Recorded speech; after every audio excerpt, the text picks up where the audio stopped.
Well, welcome to the 700 Club. Israel is warning Iran of devastating consequences if it attempts any further attacks on the Jewish state.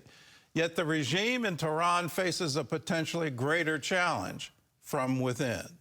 A number of opposition groups exist inside Iran's own borders, and analysts are calling for the West to support their struggle for freedom. Chris Mitchell reports from Jerusalem.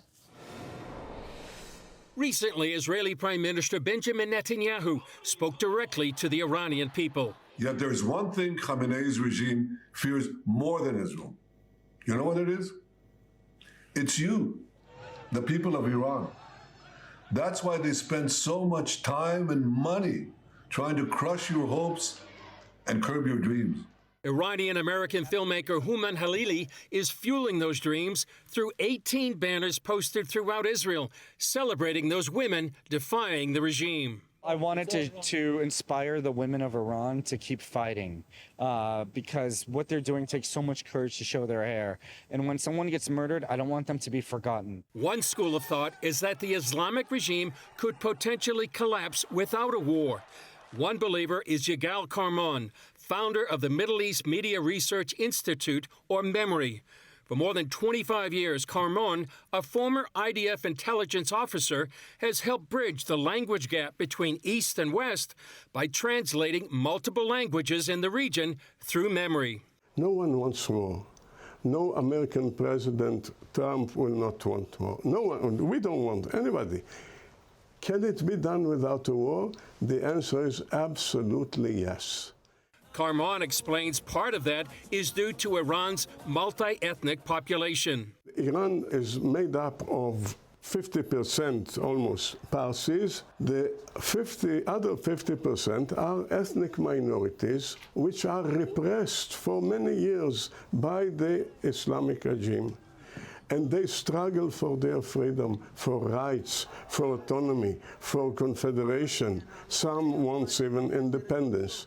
Despite that quest for freedom, Karman sees the West doing little to help them. The West is not helping freedom fighters, true freedom fighters, Baluchis, Ahwazis, Kurds, and Azeris.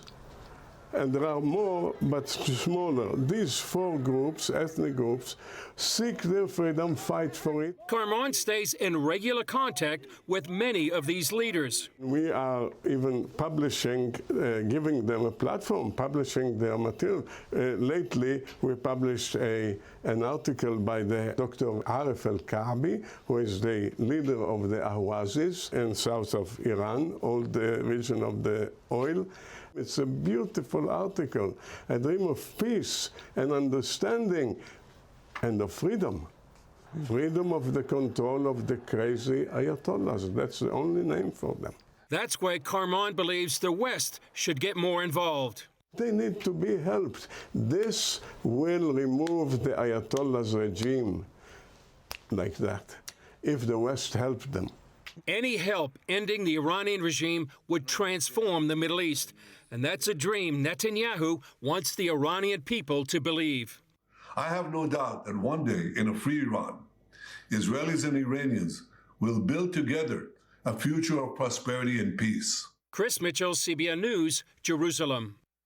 That's one to look forward to. It's a peace that will only come from within Iran. Can they come together to say we no longer want to live in this theocracy, the crazy Ayatollahs?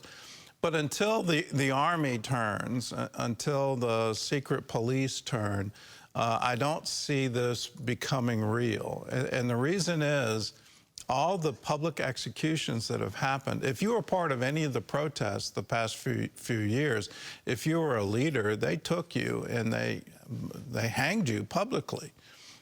So they would erect these cranes and you would dangle in front of the entire town, the entire city, as an example of what happens to people who challenge the regime. But it is crazy. Imagine a culture where if you're a woman, you have to be courageous to show your hair. And if your scarf isn't tied the right way, if it's not, all your hair isn't tucked away, a teenage girl can be taken from the streets and literally beaten to death. and there be no consequences for the men who so horribly abused her. It's just unimaginable what is happening there. And the West should rise up. You see all the current critique of Israel. Well, where are the campus marches for the freedom of the women of Iran? Where is that coming from the UN? Where is that coming from the International Court of Justice? Where are those voices? And let's stand together. Freedom is the oxygen of humanity. If you live in this kind of culture, you do not have freedom. And let's pray, let's earnestly strive. Can there be freedom in Iran today?